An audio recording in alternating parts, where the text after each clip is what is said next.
Tembakan terdengar. Peluru berterbangan seperti hujan ke arahku. Sementara aku hanya berdiri tenang. Bahkan kelopak mata pun malas terangkat. Orang-orang yang disebut sebagai petarung bawaan lahir. Di hadapanku rapuh tak berdaya. Mereka menatap panik peluru yang menggantung di depanku. Seseorang gemetar bertanya padaku, tingkat apa aku sebenarnya? Aku menjawab mereka. Menurut penghitungan mereka, kurasa sekitar petarung bawaan lahir tingkat 9963.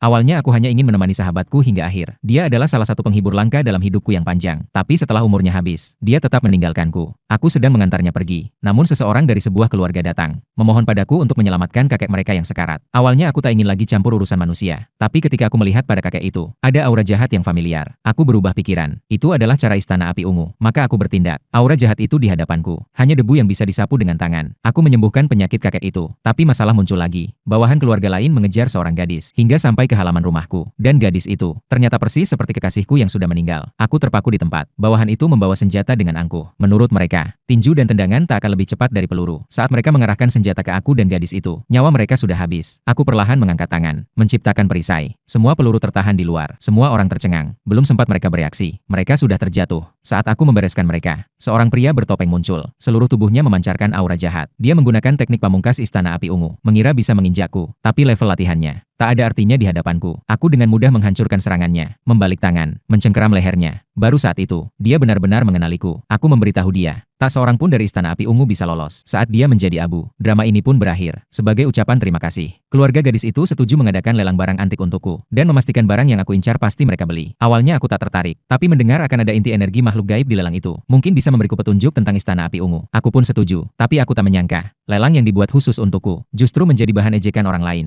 Aku mengenakan pakaian paling biasa, duduk sendiri di sudut, makan cemilan. Seorang anak muda kaya datang dengan pendamping wanita. Mereka melihatku berpakaian biasa, mengira aku menyusup hanya untuk makan gratis. Pendamping wanita berkata orang seperti aku tak pantas di sini, menyuruhku pergi segera. Aku malas menghiraukan mereka, hanya bilang aku diundang. Mereka mendengar itu, malah tertawa lebih keras, meminta aku menunjukkan undangan. Padahal seluruh acara ini dibuat untukku. Aku tak perlu undangan. Saat mereka melihat aku tak bisa menunjukkannya, mereka makin yakin penilaian mereka benar. Saat pendamping wanita bertanya siapa yang tak waras, berani mengundangku ke acara ini, aku hanya menjawab satu nama dengan suara pelan. Semua orang terkejut.